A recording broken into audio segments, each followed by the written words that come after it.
মা একটা কলা খেতে দিয়েছে। এখন বিকালবেলা একটু টিভি দেখছিলাম।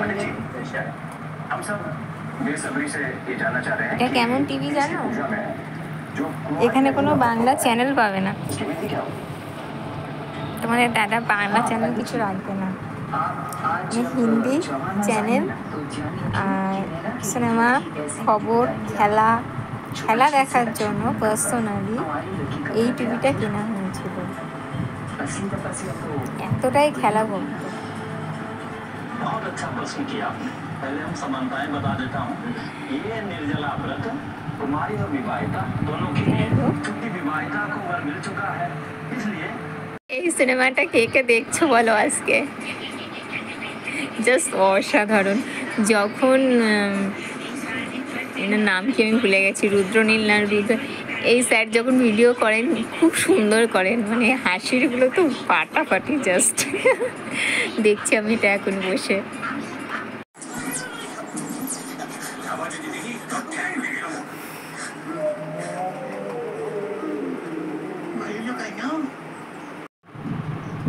সুজি রান্না করে দিয়েছি, দেখো পুরো পাগলের মতো লাগছে, পাগল। আমার ভালো লাগছে না, কষ্ট হচ্ছে আমার খুব। এক্ষুনি 102 জ্বর ছিল, ওষুধ তো এনে দিয়েছে, কি করবো, জ্বর কমছে না। তার জন্য আমি হসপিটালের ওষুধ খেয়েছি 450 টাকা।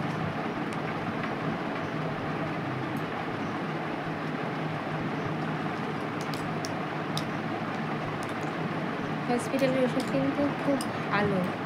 যদি বলো কেন, আমার মা না ছোটোবেলায় আমাদের কিছু হলে, আমরা 3 ভাই বোন, আমাদের কিছু হলে এখান থেকে ওষুধ এনে খাওয়াতো, বাবা এনে দিত, খাওয়াতো। খেয়ে মানে সেই দিনটাই শুধু দেখে, যদি রাত্রে হয় তাহলে ওই রাতটুকুনি দেখবে। সকালে উঠে যদি দেখে যে গায়ে জ্বর আছে, একদম কারোর কথা শুনবে না, সোজা হসপিটালে নিয়ে যাবে, সোজা হসপিটালে নিয়ে যাবে, নিয়ে গিয়ে দেখাবে। আর অদ্ভুতভাবেও মানে 1-2 বার ওষুধ খেয়ে একদিনের মধ্যে আমার পুরো জ্বর গায়েব হয়ে যায়। তাই ছোটোবেলা থেকে মা জানে যে আমরা হসপিটালের ওষুধটা না খুব ধরে কেনা ওষুধের থেকে।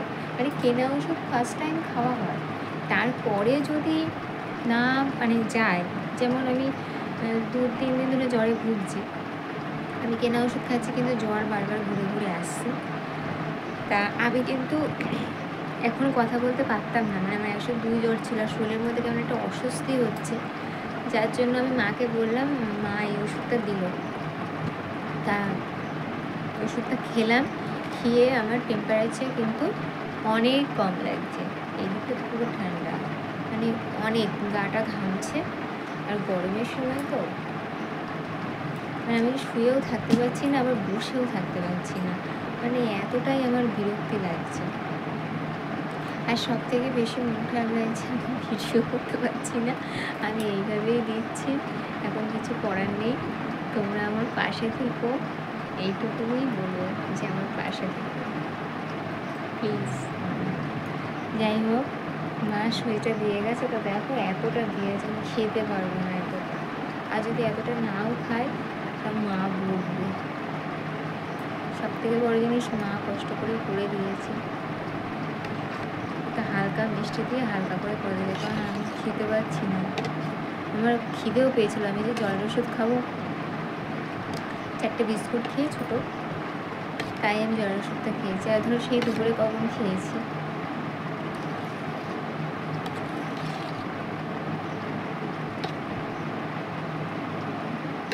আমি আর পাচ্ছি না,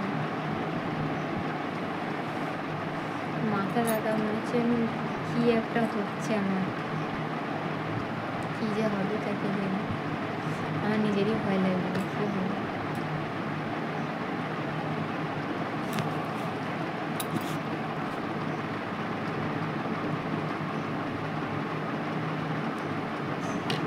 থেকে বড় জিনিস কি জানো,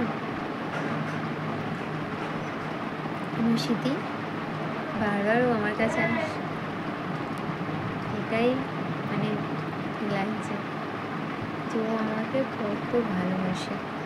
ও বারবার আমার কাছে আসে, আমি এসে খাটে লাফ মেরে উঠে আমার গা ঘেসে, পায়ের এখানে গা ঘেসে শুয়ে পড়ছে। মানে ওর জন্য সত্যিই আমার কষ্ট হচ্ছে। আসলে সবসময় ওর সঙ্গে আমি খেলা করি না, ও আমাকে ভীষণ ভালোবাসে, আমি জানি, আমি ওকে খুব ভালোবাসি। ওই কারণে তোমরা কিছু মনে করো কিনা আমি জানি না, আমি ওদের সঙ্গে ছোট ছোট ক্লিপ ভিডিও তোমাদের সঙ্গে শেয়ার করি, কারণ আমার খুব প্রিয় ওরা। আমি কিন্তু কোথা থেকে নিয়ে আসিনি বিড়ালগুলো, ওর মা বিড়ালটা আমাদের বাড়িতে এসে বাচ্চা পেরেছিল। এমনকি ওর মা কিন্তু আমাদের বাড়িতেই বড় হয়েছে। ওর যে মা, মানে আমার ছোটো বিড়ালের, আমার যে স্মৃতির মা, আমি ওকে একদম পছন্দ করতাম না। তা ওর হলো 2টো বাচ্চা হয়েছিল। এইবারে 2টো বাচ্চা ছিলেন। আমাদের বাড়িতে অনেকটা জায়গা, তো আমাদের ব্যবসা অনেকটাই জায়গা, হয়তো ছড়ানো ছিটানো থাকে। তো পিছন দিক থেকে এসে, যে গেট থেকে আমি নামি, ওই গেট থেকে এসে কী করেছে দেখি, খাটের তলে এরকম করে বসে রয়েছে ঢাকনি করে। তখন কিন্তু এইটুকুনি একদম। যাই হোক, এবারে তখন থেকে এবারে দেখি, তারপরে দেখি দুটো ছিল, কিন্তু একটাই দেখি আমাদের বাড়িতে ছিল, আর একটা মনে হয় মারাটারা গেছিলো হবে হয়তো, জানি না। তো সেই থেকে আমার এই স্মৃতির মা আমাদের বাড়িতে থাকে, আর ওর প্রতি একটা অদ্ভুত মায়া করে, মানে ও সেই ওই স্মৃতির মতনই আমাদের কাছে আসে, আমাকে অনেকবার আঁচড়ও দিয়েছে। এবারে আমার বাবা আগে মানে একদম বিড়ালদের প্রশ্রয়ই দিত না, একদমই বিড়ালদের প্রশ্রয় দিত না। মানে এখন ওদেরকে এত ভালোবাসে, মানে ওর মাকেও মনে হয় অত করতো না। ওর মাকে আমি ঠাকুমা বলে ডাকি, এত ভালো ছিল। আর সবথেকে বড় জিনিস, কিছুতে মুখ দেয় না, দিত না, ওই কারণে ওকে বেশি ভালোবাসতাম। তারপরে ওর প্রায় মানে খুব অল্প বয়সেই না ও মা হয়েছে। মানে এটা শুনতে একটু অবাক মনে হলো যে তুমি এত কিছু জেনে গেছো, না, এত কিছু জানার জন্য না, ও খুব অল্প সময়ের মধ্যেই মা হয়েছে। মানে ও যখন প্রথম ওর বাচ্চা হয়, তখন আমার মা ওর মানে সামনে বসে রয়েছে, ওর বাচ্চা হচ্ছে, মানে সামনে ওর খাবার দিয়েছি, মানে ওর বাচ্চা হলে এবারে মানে ওর কাছ থেকে, মানে শীতের সময় ওর বাচ্চা হয়েছিল, এবারে ওর কাছ থেকে বাচ্চা টেনে নিয়ে, মানে ওকে টেনে নিয়েছি, মানে এত দুধ খাচ্ছে, ওকে টেনে নিয়েছি যে তুই বাবা একটু কিছু খা, তুইও তো সুস্থ হতে হবে। ও সে বাচ্চাদের কোথাও যাচ্ছেই না, আবার টেনে নিলেও মানে অন্য বিড়ালের বাচ্চার গায়ে হাত দিলে যেমন মানে কামড়াতে আসে, ও ওরকম না। তা যাই হোক, সেই থেকে ও প্রথম ক্ষেপের বাচ্চাটা ওরকম আমি ভীষণ ভালোবাসতাম, কিন্তু ওরা বাঁচলো না, বমি করতো, আর মানে 3-4 মাস করে বয়স হতো, আর প্রথম ক্ষেপের বাচ্চা মারা গেছে। আমি এত কষ্ট পেয়েছি, এত কেঁদেছি, মানে ধারণার বাইরে, আমি বাঁচাতে পারিনি।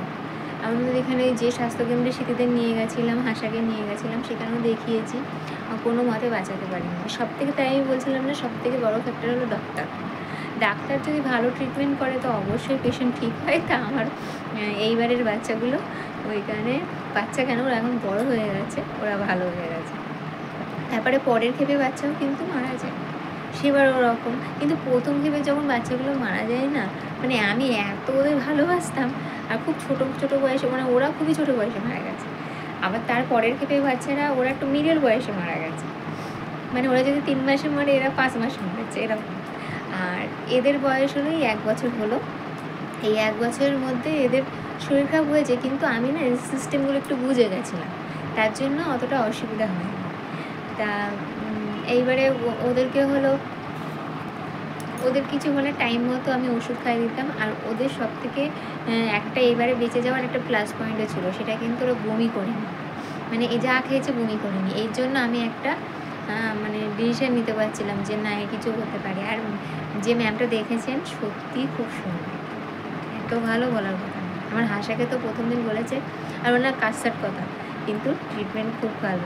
যে ভ্যাকসিন দেওয়া নেই, প্রথমত আমি না ভ্যাকসিন দিতাম না ভয়তে, যে ওরা যদি মারা যায়, তা ও আমার কাছে যে এতবার এসছে ধারণার বাইরে।